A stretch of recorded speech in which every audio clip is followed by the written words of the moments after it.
성경 읽다 보면 이런 부분 꼭 있죠. 아, 여긴 그냥 이름만 쭉 나오네? 하고 휙 넘겨버리는 그런 부분이요. 특히 느헤미야 11장 같은 곳이 대표적이죠. 그런데 말이죠. 만약 이 지루하게 짝이 없어 보이는 이름 목록이 사실은 한 공동체의 운명을 건 정말 가슴 뛰는 영웅들의 이야기라면 어떨까요? 자, 바로 이겁니다. 오늘 우리가 함께 풀어볼 미스터리죠. 어떻게 그냥 이름 몇 개 적어 놓은 것 같은 이 명단이 한 도시의 운명을 송두리째 바꿔놓고 심지어 오늘을 사는 우리에게까지 깊은 메시지를 던질 수 있는 걸까요? 그 숨겨진 이야기를 지금부터 한번 따라가 보시죠. 자, 당시 상황이 어땠냐면요. 한마디로 하드웨어는 끝내주는데 소프트웨어가 없는 상태였어요. 느헤미야의 탁월한 리더십으로 정말 웅장하고 튼튼한 성벽이 완성됐습니다. 이제 안전은 보장된 거죠. 그런데 문제는 그 성벽 안에 사람이 없는 거예요. 텅 빈 도시, 말 그대로 유령 도시였던 겁니다. 껍데기만 멀쩡한 거죠. 이건 그냥 제 얘기가 아니고요. 느헤미야서에 정확히 이렇게 기록되어 있어요. 성은 엄청나게 크고 넓은데 사는 사람은 거의 없고 집도 제대로 지어진 게 없었다. 와, 상상이 가시나요? 이건 그냥 사람이 좀 적네 이 정도 수준이 아니었어요. 이건 공동체가 그냥 사라져버릴 수도 있는 정말 심각한 존폐 위기였습니다. 아니 그래도 수도인데 왜 아무도 안 살려고 했을까요? 이유를 들어보면 고개가 끄덕여집니다. 첫째, 너무 위험했어요. 언제 적이 쳐들어올지 모르는 최전방이었고요. 둘째, 먹고 살 길이 막막했습니다. 대부분 농사 짓는 사람들인데 예루살렘으로 이사 오면 평생 일궈온 땅을 버려야 했거든요. 게다가 도시는 아직 폐허더미에 물가는 또 엄청나게 비쌌죠. 이건 뭐 모든 걸 다 버리고 맨몸으로 사지로 들어가라는 얘기나 마찬가지였던 겁니다. 이런 절망적인 상황에서 정말 혁신적이라고 할 수 있는 3단계 계획이 나옵니다. 첫 번째, 리더들이 먼저 나섭니다. 우리가 먼저 저 위험한 곳으로 들어가겠다. 솔선수범을 보이는 거죠. 두 번째, 제비를 뽑아요. 전 국민의 10분의 1을 예루살렘으로 이주시키는 겁니다. 그리고 마지막 세 번째, 이 모습을 지켜보던 사람들 중에서 저도 가겠습니다 하고 스스로 손을 드는 자원자들이 나타나기 시작합니다. 자, 여기서 10분의 1이라는 숫자가 정말 중요합니다. 이게 그냥 뭐랄까 세금처럼 인구 10% 차출 이런 개념이 아니었어요. 당시 사람들은 이걸 사람으로 드리는 11조라고 생각했습니다. 와, 정말 엄청나지 않나요? 우리가 보통 11조 하면 소득의 10분의 1을 생각하잖아요. 그런데 이 사람들은 곡식이나 돈이 아니라 자기 자신과 가족의 인생 전부를 하나님과 공동체를 위해 바친 거예요.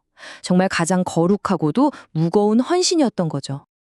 우리가 제비뽑기 하면 그냥 운에 맡기는 복불복 게임을 떠올리잖아요. 하지만 당시의 제비뽑기, 히브리어로 고랄은 전혀 다른 의미였습니다. 이건 인간의 생각이나 욕심이 개입되지 않도록 오직 하나님의 뜻을 묻는 아주 신성한 방법이었어요.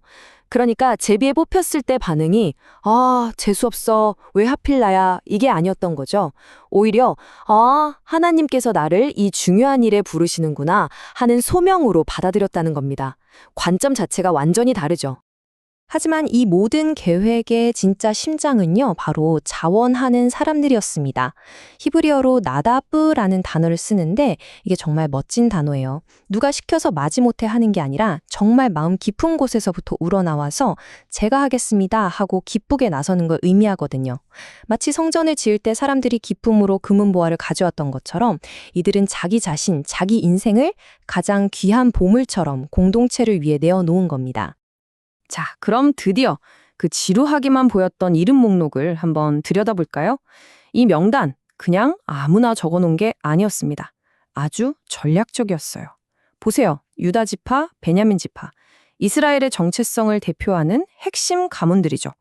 그리고 제사장들이랑 레위인들 숫자 좀 보세요. 어마어마하죠?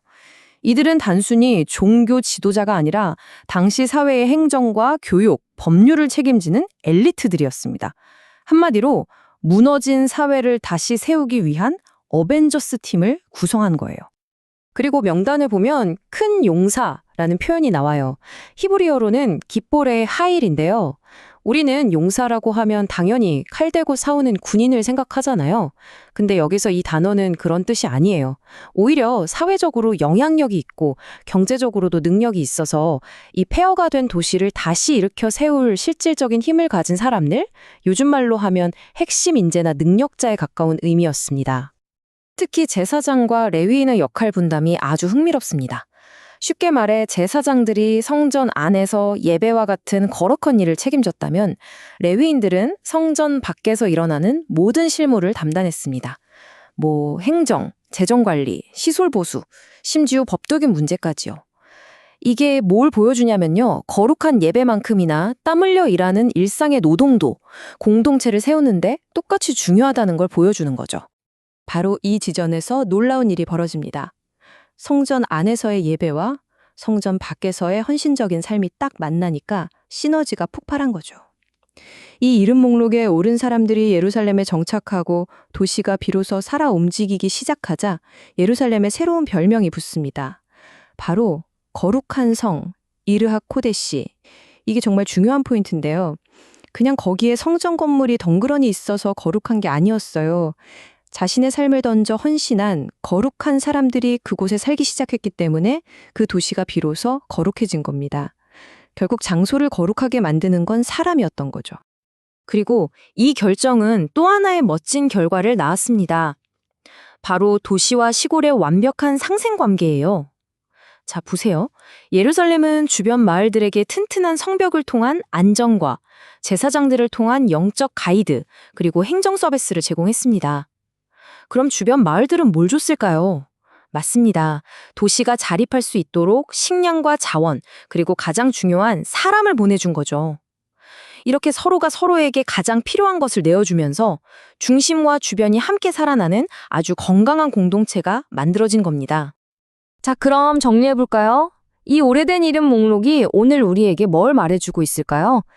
첫째, 진짜 리더십은 말이 아니라 희생으로 보여준다는 것.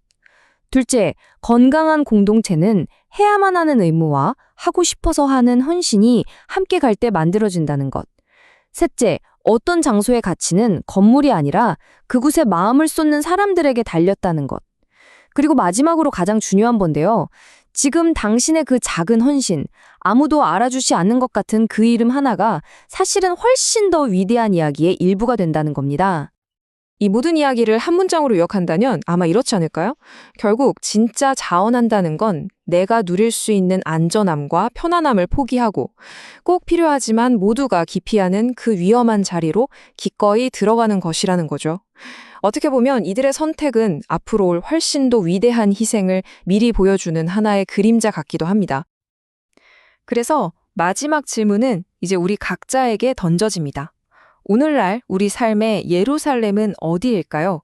내 가정에서, 내 직장에서, 또 내가 속한 공동체 안에서 모두가 불편해하고 피하지만 누군가는 반드시 그 자리를 채워야만 하는 곳 말입니다. 그리고 나는 과연 그 영웅들의 명단에 내 이름을 올릴 용기가 있을까요? 수천 년 전의 이 이름 목록이 오늘 우리에게 바로 그 질문을 하고 있습니다.